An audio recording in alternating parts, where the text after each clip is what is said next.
She fell 10,000 feet from a plane into the Amazon rainforest and somehow lived to tell the story. Christmas was only a day away. 17-year-old Julianne had just graduated high school in Peru, and she was flying home with her mother to spend the holidays with her father. It should have been an ordinary flight. Instead, it became one of the most unbelievable survival stories in history. As their plane crossed over the vast Amazon rainforest, dark storm clouds surrounded the aircraft. Rain pounded against the windows. Lightning flashed outside.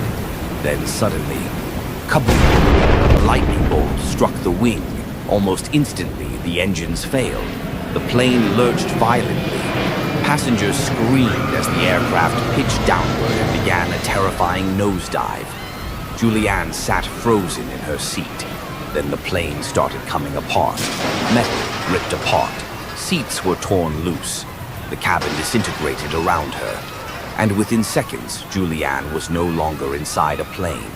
She was falling. Still strapped to her seat, she plummeted toward the rainforest, thousands of feet below. The ground rushed closer and closer. The sight was so terrifying that she lost consciousness. Then came the impact. After falling roughly 10,000 feet, Julianne slammed into the jungle. Somehow, she survived. When she woke up the next morning, every movement was agony. She had a severe concussion. Her collarbone was broken. A deep gash ran down her leg. Another wound covered her upper arm. One eye was nearly swollen shut, filled with burst blood vessels. Yet somehow she was alive. Experts later believed the dense canopy of the rainforest had helped break her fall before she hit the ground, but surviving the crash was only the beginning. Julianne was alone, miles from civilization, deep inside one of the most dangerous jungles on Earth. She could barely stand. She kept blacking out from her concussion. It took nearly half a day before she was able to get to her feet. She wore only a thin dress, and she had just one sandal. For an entire day, she searched for other survivors but found none. Then she discovered a small creek. Knowing that water often leads to people, she began following it. For days, she trudged through the jungle, stumbling through mud, insects, and thick vegetation. Eventually, the creek led her to a larger river. There, she made a horrifying discovery. A row of airplane seats lay tangled near the water. Still strapped into them were 3 passengers from her flight. None of them had survived. The sight shook her deeply, but it also reminded her of one thing. She was still alive, and she wasn't going to give up. So she kept moving. Day after day, she followed the river. At one point, she heard an airplane overhead. Her heart leaped. Rescue planes. She screamed. She waved. She did everything she could to get their attention, but the jungle canopy above her was too thick. The pilots couldn't see her.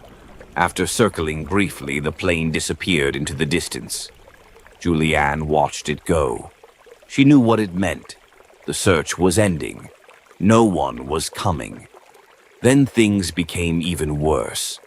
Botflies had laid eggs inside the wound on her arm. The larvae hatched beneath her skin and began eating away at the flesh. The pain was unbearable. Her wounds worsened. She was starving, exhausted, alone. Yet somehow she kept going. When she became too weak to walk, she floated along the river's edge just to keep moving forward. 6 more days passed. Still no people. Still no rescue. One afternoon, completely exhausted, she collapsed beside the river and drifted into sleep. When she woke up, something caught her eye. A small boat. It sat near the riverbank. There was nobody inside. But if there was a boat, there had to be people somewhere nearby. Summoning the last bit of strength she had left, Julianne followed a narrow trail leading uphill. She was so weak that she had to crawl. At the top of the hill stood a small wooden hut. It appeared abandoned. There was no food, no people, nothing. But inside, she found a container of diesel fuel.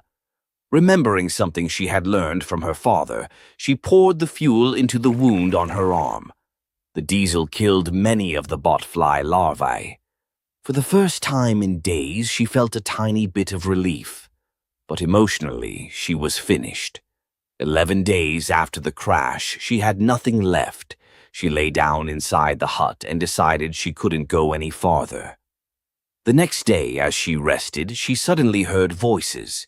At first, she thought she was imagining them. Then the voices grew louder.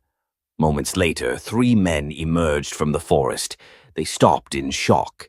Before them stood a skinny teenage girl with a blood-red eye, torn clothing, and a wounded arm crawling with maggots. The men were local lumberjacks. They had heard about the plane crash on the radio days earlier. When Julianne explained who she was, they immediately believed her. At last, her nightmare was over. The lumberjacks fed her, treated her wounds, and transported her by canoe to a populated area where she could receive medical care. After 11 days alone in the Amazon, she had finally been rescued. But there was one final heartbreak waiting for her. Her mother had not survived the crash. In fact, no one else on the plane had. Julianne was the sole survivor. Eventually, she reunited with her father and began rebuilding her life. The teenager who fell 10,000 feet from a broken airplane, survived the Amazon rainforest, and refused to give up, became a symbol of resilience around the world. A girl who should never have survived, yet somehow did.